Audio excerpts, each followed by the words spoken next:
Okay, I'm live. We're on. So I'm going to let you guys catch up, get on, and I'm going to go ahead and set my music down. Got Pandora playing in the background. Grab my notes, grab the book, all of that kind of stuff that we're going to have. Got some of the products we're going to be talking about tonight right there. This is one of them. Go ahead and jump on. If you've got some friends that you want to invite, go ahead and tag or invite them in. Share them on in the comments right there. You can see that the purpose of this class tonight, what is that? Abbotsford, British Columbia. So good to see you there. Hello, Kristen. Good to see you guys jumping in. The purpose of this class tonight is really to help you learn how to lose weight fast.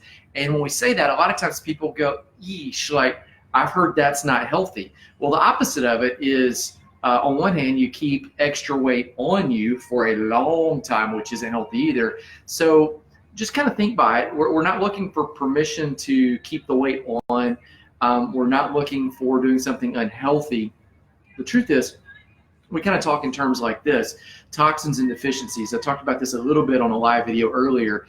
When you get the toxins out, toxins are things that are in your body that shouldn't be there. So when you get the toxins out and you shore up the deficiency is something that should be there that's not there. So again, a toxin you want to get rid of. Deficiencies, those are things we need. We want to shore those up. So we get rid of one and we add something else. So let me give you a couple examples of those just while we're waiting for people to get on here. This is kind of a thing that we'll repeat this a few times. So if you don't catch it the first time, just you'll catch it, I promise you, because this one's ultra important. So sugar is a toxin.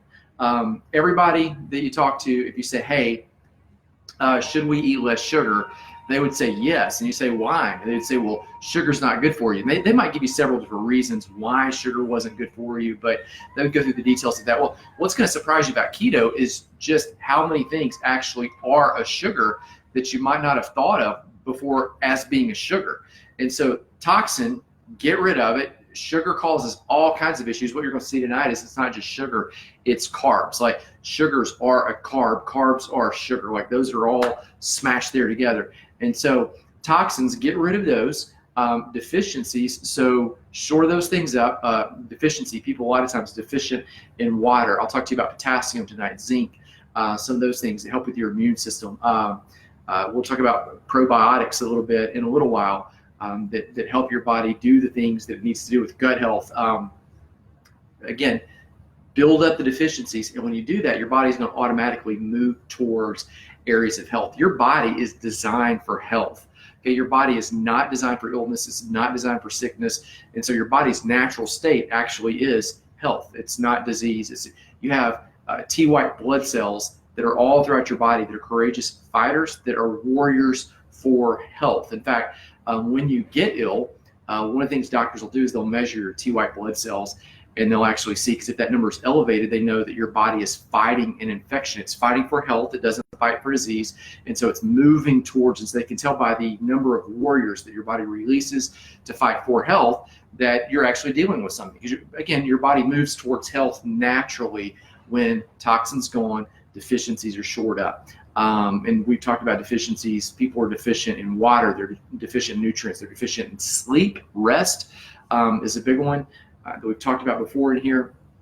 So get rid of the toxins, get the deficiencies up. Your body's going to move to its natural state. Okay, you break a bone, your body automatically starts mending and healing that bone. Again, because your body's natural state is health, not unhealth.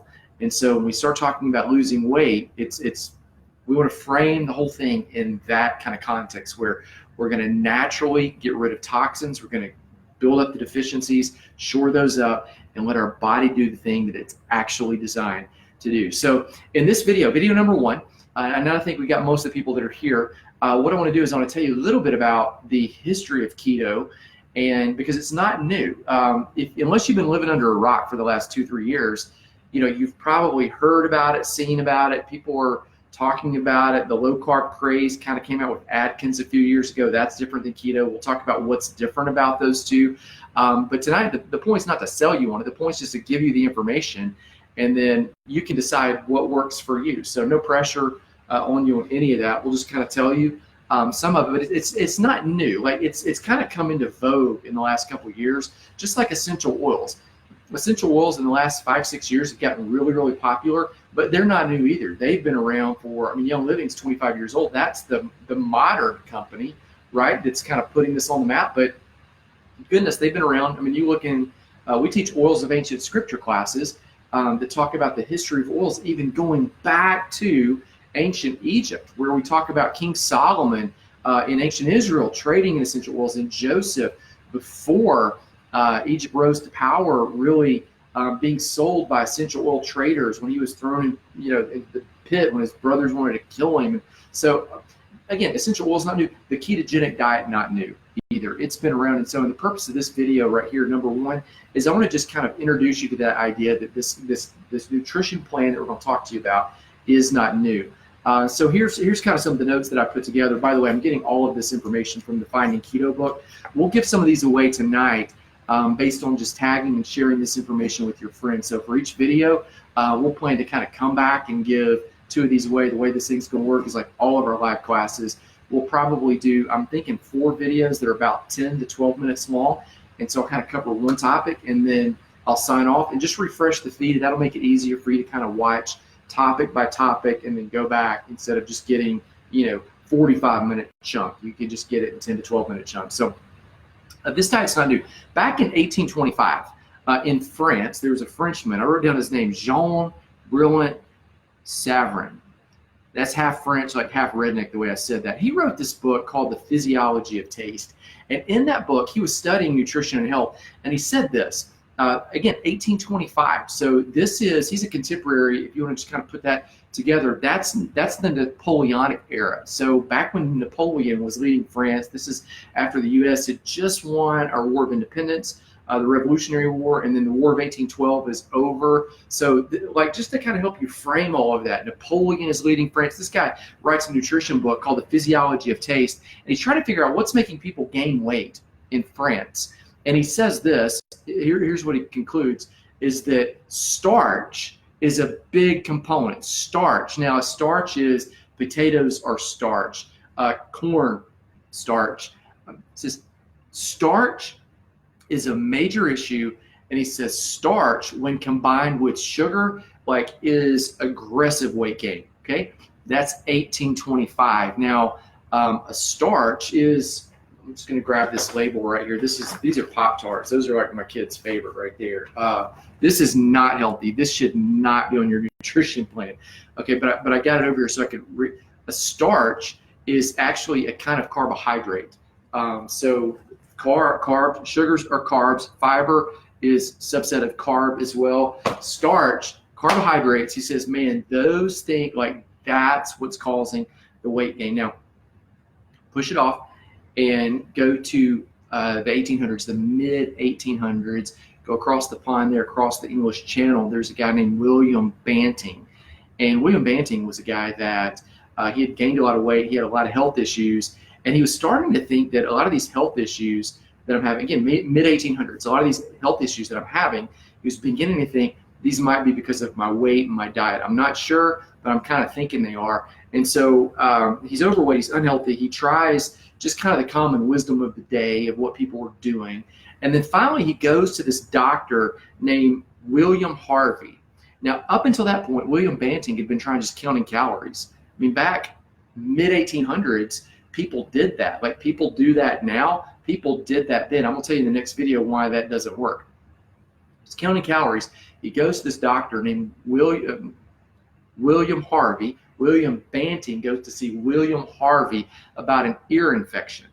And the ear doctor actually says, man, I'm not sure what's going on with you, but let's try this. Let's try to treat it, get this, with nutrition.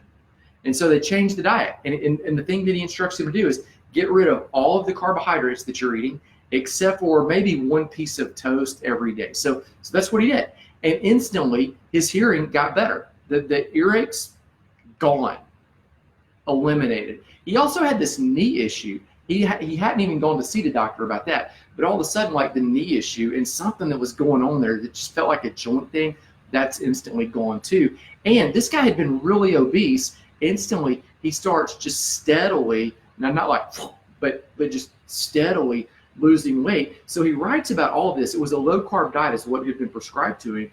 And so he writes about this in 1864 in this book called A Letter on Corpulence, okay? Letter on Corpulence. And it gets really widespread. I mean, it's published. It was like the Atkins diet of the day. In fact, the phrase, "Do you Bant?" B-A-N-T, question mark, was named after William Banting. And that kind of became like the catchphrase of the day. Like this was really widely known. Now, fast forward 1906, there's another guy's name is Will Stephenson, and he goes up to the Arctic, so North Pole, and he's going to study the Inuit people. And he wants to decide, just kind of live among them for a year, study them. He's kind of what would those guys be? Not geologist. He's a whatever cultural person, studies people, brain cloud. And he's going to go up there. He's going to live among them for a year and just live like they do, learn their language as this obscure tribe, eat how they ate. Now, one thing that's surprising is that these people that were in the middle of nowhere at the North Pole had very little illness, very little sickness. And so he starts just trying to track their diet, and he's eating like them. And he discovers that 75% of what they ate was a fat diet, F-A-T, 75% fat. When they killed an animal to eat, they weren't vegetarians. They would take the lean meat. They would eat the fat. They would take the lean meat. They would give that to their dogs. And what he discovered was these people had very little health concerns, which was surprising because they were in an area that was really cold, where you think like they would be more susceptible to the cold, the flu, some of those things. Never had any of that.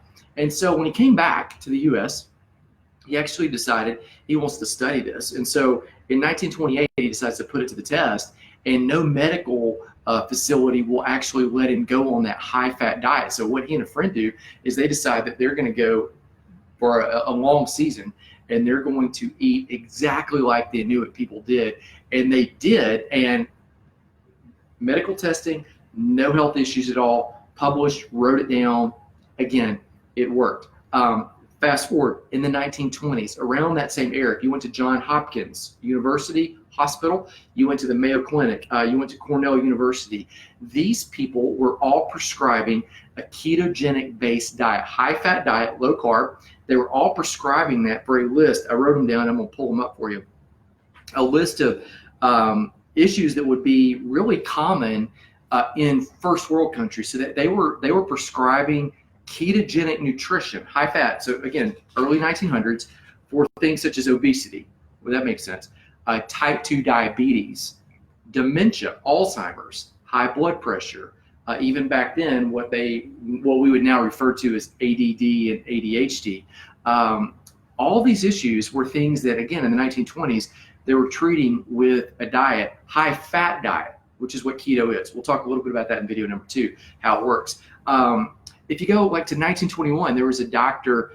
H. Rao Guylan. He went to a national conference for medical practitioners studying the endocrine system. So the endocrine system releases hormones. We've talked about that in some of the early act classes.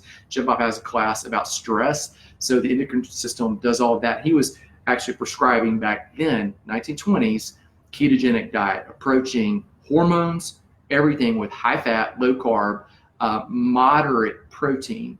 Let me give you a couple other things historically. People say, well, why don't we do that now? Because I've heard high fat is bad. Here's where you heard that. In the 1940s, 1950s, there were a couple issues that happened that really made fat public enemy number one in terms of nutrition. Here was one of them. President Dwight D. Eisenhower had a heart attack. And so instantly, nobody knew about heart attacks until that point, really on a widespread. But all of a sudden, like the most, at that time, one of the most popular, powerful men in America has it. And so people are questioning, they're like, what is this? How did this happen? Could this happen to me? All of a sudden, it's a new health concern, a new health issue. And so people are really looking for answers. And so the sugar companies actually propose and put out, they say, well, we think it was high fat.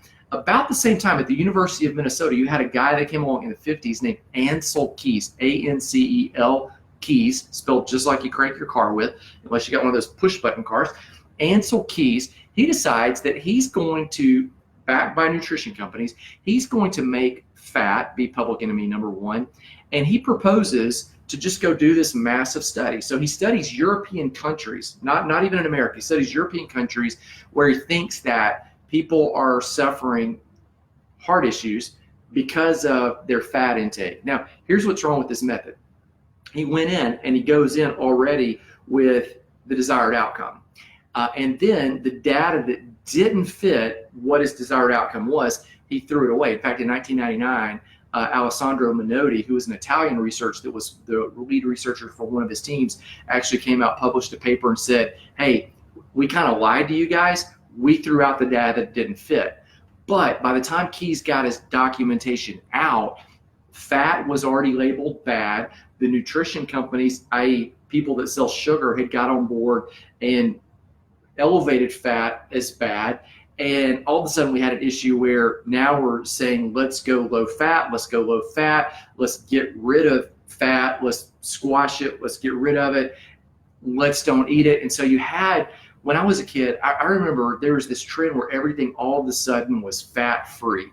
Maybe some of you lived in that. So you had Diet Coke, you had Tab soda, you had cookies, fat free, you had popcorn, fat free, you had foods that were like Stouffer's type Hungry Man TV dinners, fat free. Everything fat free. Like that became, here's the deal with that though. Here's kind of some of the, again, just historical background is if you're going to take fat out of something, there's only three main types of macros. There's 5 total.